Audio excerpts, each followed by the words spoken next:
My parents changed the locks while I was at work and said I had 24 hours to move out. Now they are begging me to go back. My parents changed the locks while I was at work in March and left a note saying I had 24 hours to collect my belongings or they'd throw everything away. I'd been living there for 6 months after college while saving for my own place and paying them $800 monthly rent.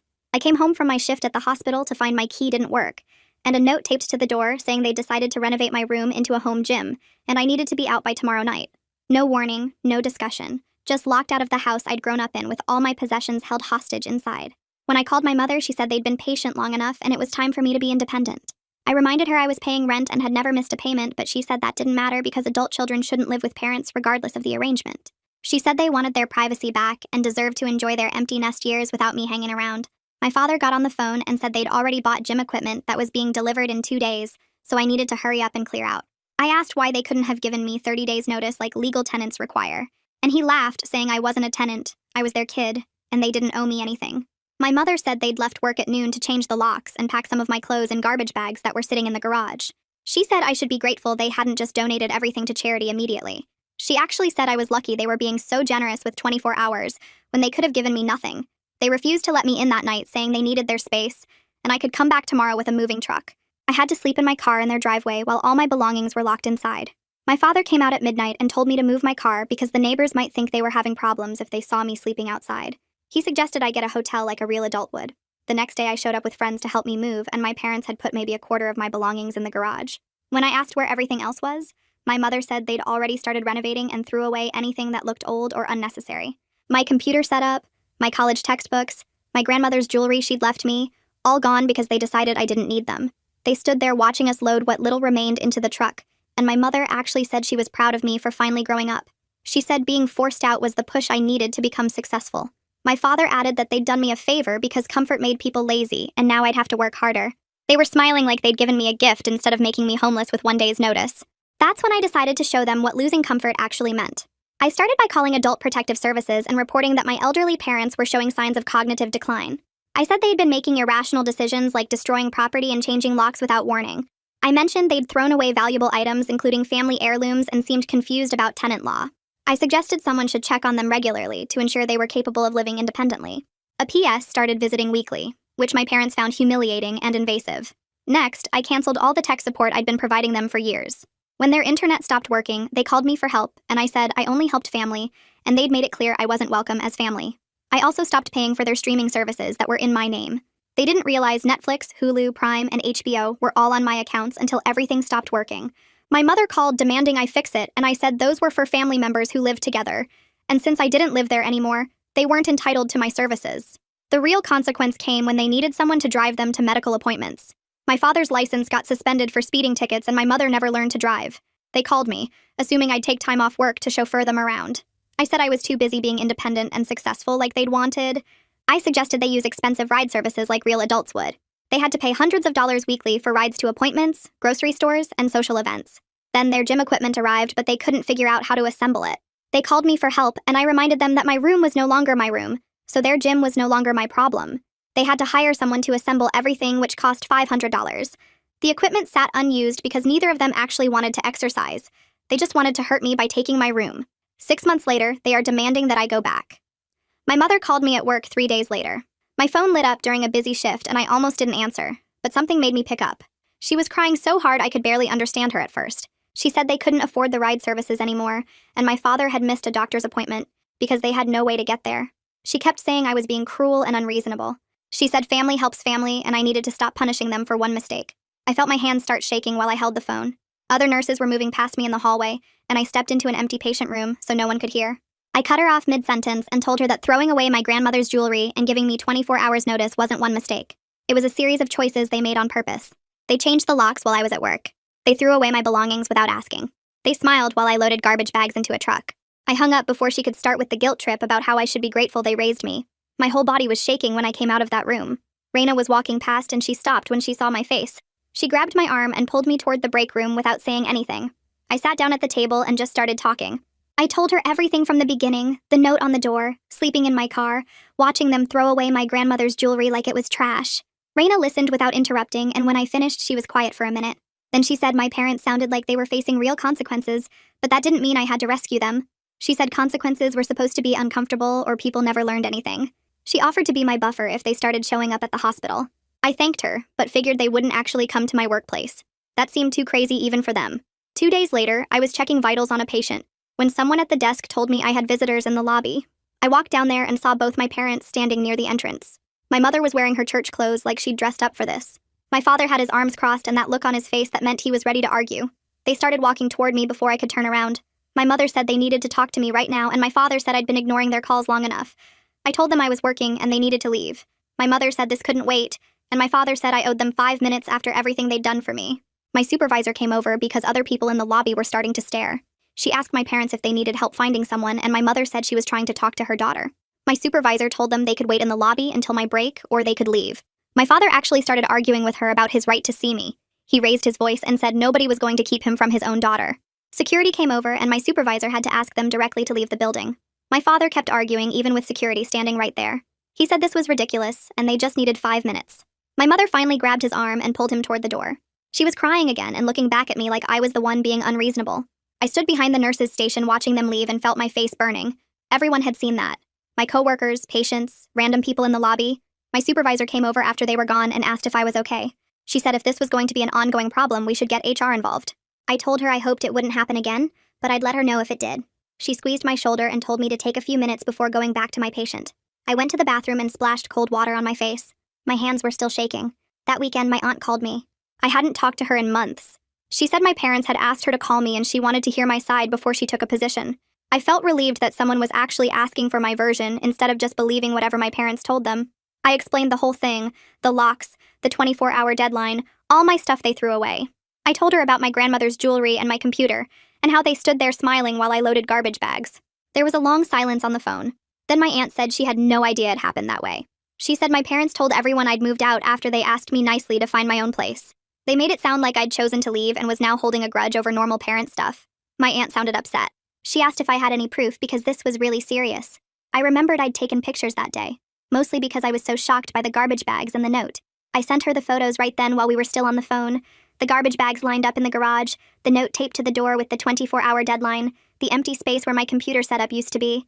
My aunt was quiet again after she looked at them. Then she said she was horrified. She said she'd talked to other family members because my parents had been painting themselves as victims of an ungrateful daughter. She said people needed to know the truth. Within a few days, the family group chat turned into chaos.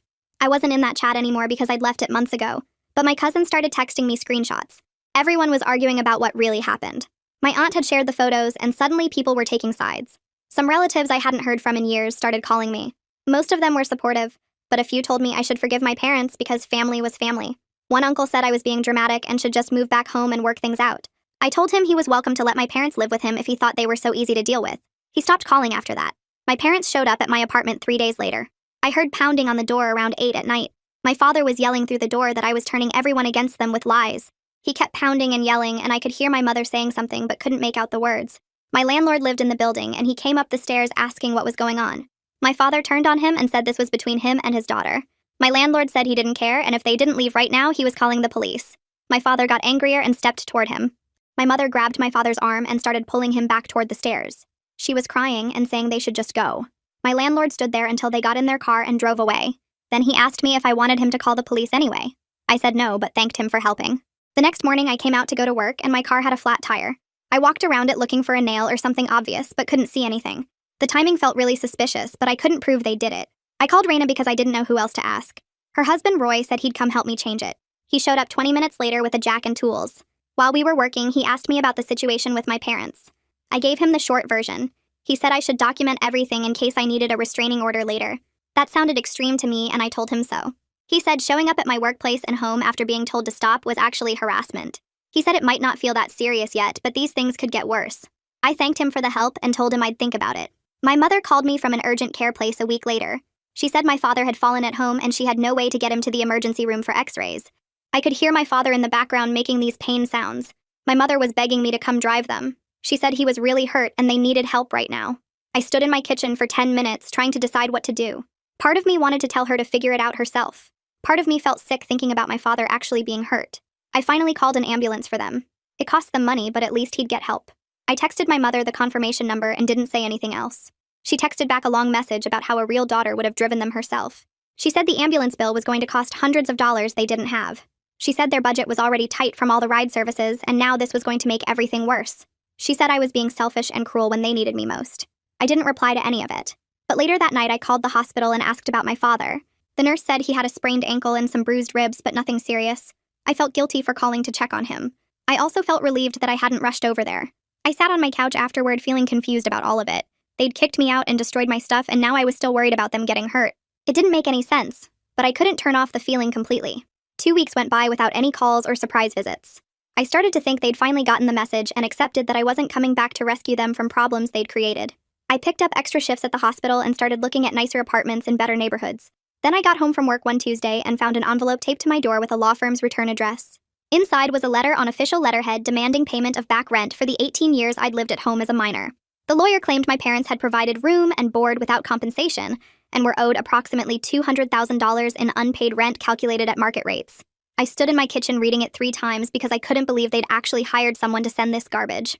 The letter threatened legal action if I didn't respond within 14 days.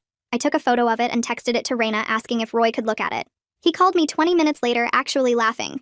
He said it was the most ridiculous thing he'd seen in years, and completely unenforceable since parents have a legal obligation to the house their minor children. He said any lawyer who sent that letter was either incompetent or didn't care about wasting my parents' money. He asked if I wanted him to have a friend who practiced law respond officially. I said yes because I was done letting them think they could intimidate me with legal threats. Roy's friend drafted a cease and desist letter that laid out everything in detail. The illegal eviction with 24 hours notice, the destruction of my property including family heirlooms, the harassment at my workplace and home, the frivolous legal threats.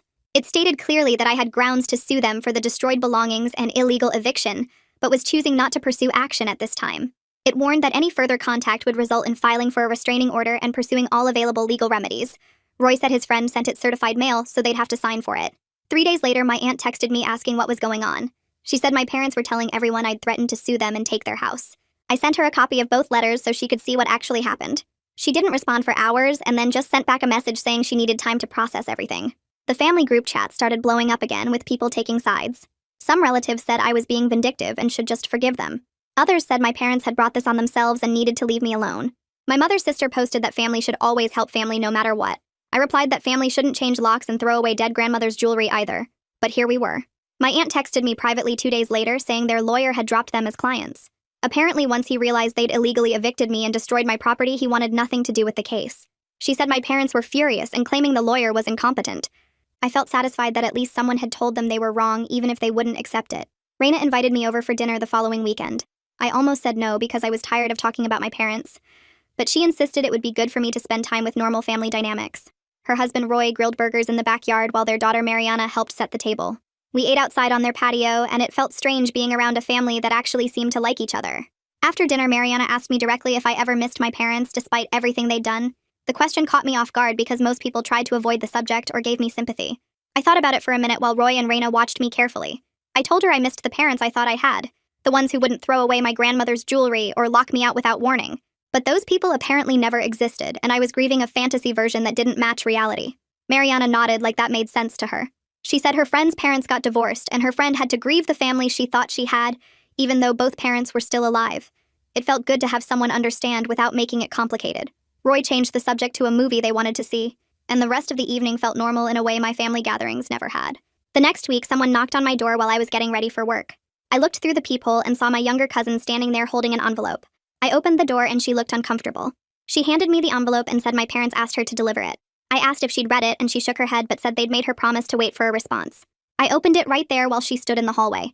It was a handwritten letter from my mother begging for reconciliation. Every sentence made me angrier than the last.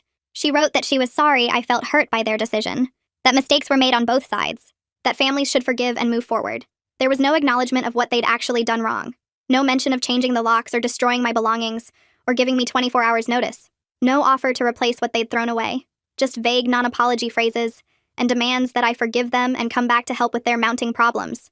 The letter ended by saying they needed me and family was supposed to be there for each other. I looked at my cousin and asked if she knew what they'd done to me. She said she'd heard different versions from different people. I gave her the short version right there in my doorway. How they'd changed the locks while I was at work. How they'd thrown away my grandmother's jewelry and my computer. How they'd given me one day to get out. Her eyes got wide and she said she had no idea it was that bad. I told her to go back and tell them I'd think about responding. She left looking upset, and I went back inside feeling exhausted. I spent 2 days writing a response letter. I made a detailed list of what actual amends would look like, a real apology that named their specific actions instead of vague phrases about mistakes being made, reimbursement for my grandmother's jewelry and destroyed belongings with specific dollar amounts, a commitment to respecting my boundaries going forward, including no surprise visits and no demands for free labor. I wrote that these weren't negotiation points or requests. They were minimum requirements for any future relationship. I made it clear I was prepared to maintain no contact permanently if they couldn't meet them. I printed it out and put it in an envelope. Then I texted my cousin asking if she'd deliver one more thing. She came by that evening, and I handed her the envelope. I told her to make sure both my parents read it carefully. She promised she would and left. I felt better having stated my terms clearly, even though I doubted they'd actually follow through. My father called me directly for the first time in months. His name showed up on my phone, and I almost didn't answer. I finally picked up on the fourth ring and didn't say anything. He started talking immediately, and his voice sounded different, tired and defeated instead of angry. He said they'd gotten my letter and read it multiple times. He admitted they'd made serious mistakes and handled everything wrong. Then he said something that surprised me. He told me converting my room to a gym was my mother's idea that he went along with because he didn't want to argue with her. He said he'd realized their marriage had problems that had nothing to do with me, but I'd gotten caught in the crossfire. He sounded like he'd been thinking about this for a while. I didn't know what to say, so I just listened. He kept talking about how things had gotten out of control and he understood why I was angry. It was the first time either of them had actually acknowledged what they'd done without making excuses. I asked him directly if he understood that changing the locks and throwing away my belongings was cruel and illegal. There was a long pause on the other end. Then he said yes. Just that one word, but it felt significant. He offered to pay me back for the destroyed items in monthly installments since they couldn't afford a lump sum. He asked if I'd be willing to have coffee with just him to talk about what a limited relationship might look like. I told him I'd think about it and call him back. We hung up and I sat on my couch feeling confused. Part of me wanted to say no and keep the boundaries firm. Part of me was curious if he was actually capable of change. I called Raina and told her about the conversation. She said it was up to me, but suggested meeting in a public place if I decided to do it. I thought about it for 3 days before texting my father that I'd meet him for coffee, but this didn't mean everything was fixed. We met at a coffee shop downtown on a Saturday morning. I got there early and picked a table near the window where other people could see us. My father showed up exactly on time carrying a folder. He looked older than I remembered. We got coffee and sat down, and he pulled out a check from the folder. It was the first installment for the destroyed belongings. Then he showed me a list he'd made of everything he remembered them throwing away. My computer and monitor, my college textbooks, my grandmother's jewelry with descriptions of each piece, kitchen items I'd bought, clothes and shoes. He'd clearly put actual thought into this, which surprised me. We talked for almost 2 hours about what a limited relationship could look like. I made it clear I wasn't moving back or becoming their on-call helper. I wouldn't tolerate guilt trips or surprise visits. He agreed to everything and said he'd talk to my mother about respecting boundaries, even though she was still angry about the family finding out the truth. I left feeling cautiously hopeful, but not ready to let my guard down completely. We established a new arrangement over the next few weeks through phone calls and texts. I agreed to help them find affordable transportation solutions and set up their technology one more time. But I made it clear this was a one-time thing and I wasn't their free tech support or driver. I told my father I wouldn't tolerate my mother's passive-aggressive comments and would leave immediately if she started. He said he understood and would back me up.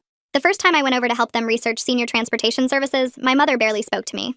She sat at the kitchen table with her arms crossed while I showed them websites for ride programs and discounted services for people over 65. My father asked questions and took notes, but my mother just stared at the wall. When I was packing up to leave, she made a comment about how nice it must be to have so much free time. I picked up my bag and headed for the door. My father actually told her to stop and apologize to me.